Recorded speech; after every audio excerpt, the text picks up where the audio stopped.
guys, it's Yura, and today I'm doing my June wrap-up. So in the month of June, I read a total of 8 books, which is really great.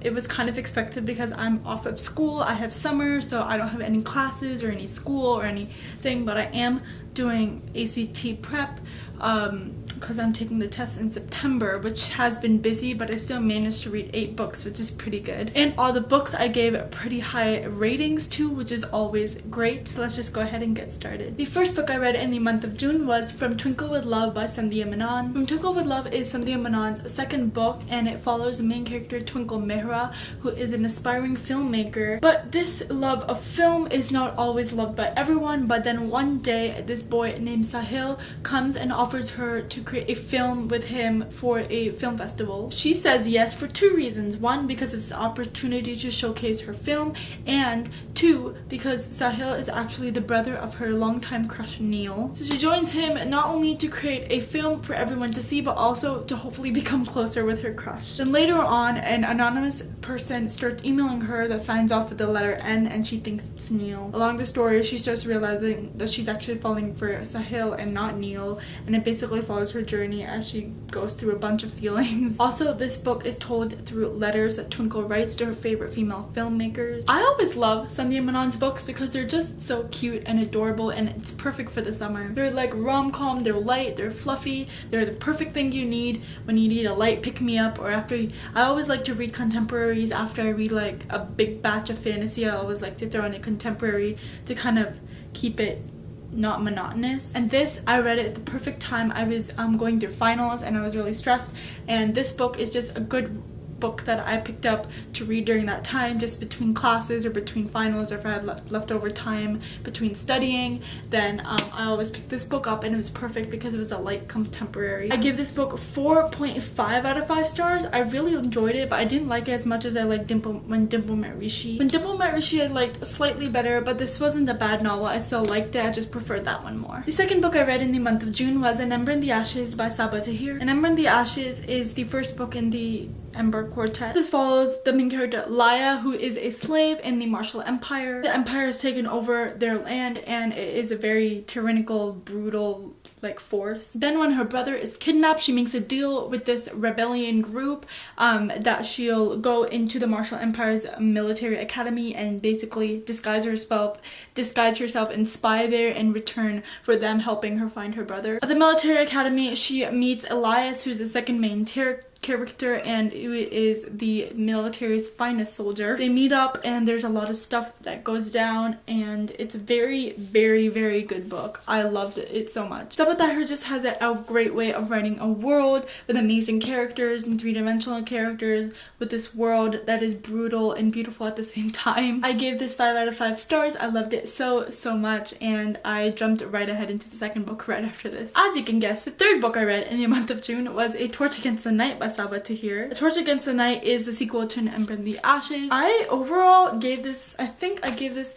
a lower rating than Ember in the Ashes. It kind of has that second book syndrome a little bit, as a lot of series and trilogies do, where the second book just is kind of a filler book where it's kind of setting up for the third or last book in a series or trilogy. But I still really enjoyed it. There's this series is non-stop action. There's so much stuff that happens in here, and it was still fast-paced and enjoyable. It just wasn't as enjoyable as An Ember in the Ashes. The fourth book I read in the month of June was The Princess Saves Herself in This One by Amanda Lovelace. This is actually the very first poetry book I've ever read in my entire life, and I enjoyed it. I give it 4 out of 5 stars. The poems were really short, and they were quick to read, and it took me really less than an hour to read the whole book. I don't know how to review poetry because this is literally my first poetry book. I've seen this a lot of other people mention this, the style of modern poetry, which is basically writing a few sentences in an artistic manner and then basically writing that off as poetry. I'm not saying that's 100% correct. I still think that some parts are poetic in some way or another, but some parts are just sentences in a kind of poetic, it's like one word per line type of manner, if you know what I mean. I don't know, I'm not making any sense right now, but if you know what I mean, it's just that sometimes it's just sentences in a trying to be an artistic way. That's as best as I can explain it right now. The next book I read in the month of June was City of Glass by Cassandra Clare. City of Glass is the third book to the Mortal Instruments series, and I'm reading this as a part of the Shadowhunters read along that Emma from Emma Books is holding. I know I'm behind. They're already on, like, I don't even know what book they're on, but all I know is that I am really behind. I read this like years ago when I first read the Mortal Instruments series, and I'm having such a great time rereading the series. I'm finding it so much more enjoyable to read about the world and the characters, and this book is so amazing. This was originally supposed to be the last in the Mortal Instruments trilogy, but I think City of Lost Souls, City of Fallen Angels, and City of Heavenly Fire were added later, but I think this book is I feel like Cassandra Clare is really good at writing endings. Clockwork Princess, such an amazing ending. This would be such a good ending if it was a trilogy, and City of Heavenly Fire is such a good ending, and I'm pretty sure Queen of Even Darkness is gonna top all of that and be the top endings of all endings that will destroy everyone. City of Glass was really good, and I can't wait to continue on with the series. Oh my god, I just realized I've actually read 9 books this month.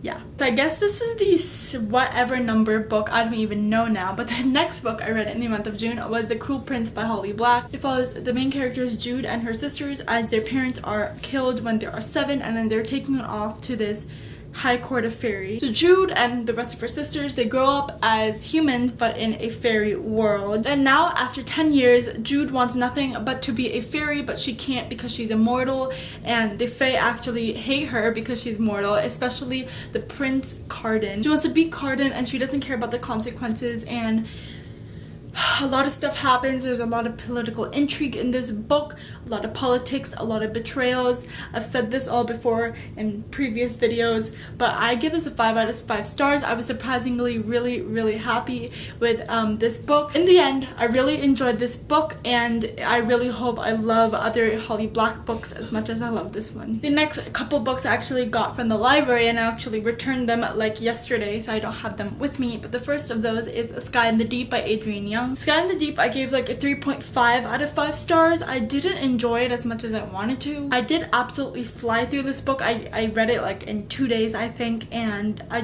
it was a really fast read for some reason, but I just didn't enjoy it. I think the strongest chapter in this book is by hands down the first chapter. There's a lot of suspense, there's intrigue about what is gonna go on, you're thinking about what is gonna happen to the characters, but then the rest of the book is kind of slow. It still reads really fast, but the story is slow. I don't know how to explain it. In the middle of Sky at the Deep, there's a bunch of stuff that's kind of irrelevant. It's just a bunch of like the character doing this, the character doing that, that's not relevant to the story at all. I don't know. You can see I'm kind of having a struggle trying to come up with the words to kind of properly explain what I'm talking about, but I didn't like it. It was okay. It was like a meh book. The second to last book I read in the month of June was Arusha and the End of Time by Roshni Chokshi, which I gave a 5 out of 5 stars. Arusha and the End of Time was a surprisingly such a fun read. This book follows the main character Arusha as she is a compulsive liar. Like, not like an evil liar, but more like she goes to this private prep school and she kind of lies because everyone else there is rich, so she lies about going on vacations, about having fancy cars, you know.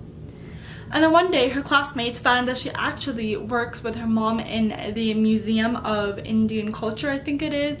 I'm totally forgetting the name. And then they start laughing at her. And Aru, trying to impress them, she tells them that she can summon a demon. Of course, they ask her to do so, and she accidentally does. It actually works. And then she goes on this quest with her friend Minnie, and they have to solve this whole problem. This book is actually a part of the new Rick Riordan Presents imprint. Rick Riordan created this imprint to highlight and emphasize all these diverse authors with diverse stories to tell, and I think that's so great. Arusha was a fantastic first book for this imprint, and I loved it so much. I can't wait for the other 3 books. It was so much fun. It read like a Rick Riordan, you know, that humor and that innocence that the characters have because they're younger. I'm really excited about what this imprint brings because I hope all of them have that same sense and style as Ricky Riordan does or something similar. The last book I read in the month of June was Monday's Not Coming by Tiffany D. Jackson. Monday's Not Coming is about this girl named Claudia, and she had her best friend's name is Monday, and when her friend Monday doesn't come on the first day of school,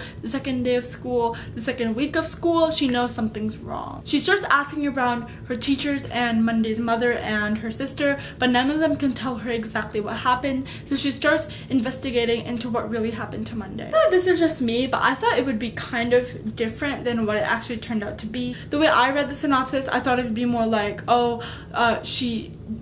everyone forgot that she existed rather than she disappeared. And I feel like the book was longer than it needed to be. I feel like there was a lot of filler in the middle that could have been cut out, and the book could have been way shorter than it was. The book right now is like 435 pages, which is, I guess, long. It's on the longer side for a contemporary novel. Fine, but I think it could have been shorter. I give this book 3.75 out of 5 stars, so I didn't hate it. It just wasn't what I was expecting, and it wasn't horrible, but it wasn't fantastic either. Although I've heard Tiffany D. Jackson's other novel, Allegedly, is really, really good, so I'm excited to pick that one up and hopefully I like it. Yeah, but that is it for my June wrap up. Let me know down below what was your favorite book that you read in the month of June, as I would love to know. But that is it for this video. I hope you enjoyed, and I'll see you next time. Bye.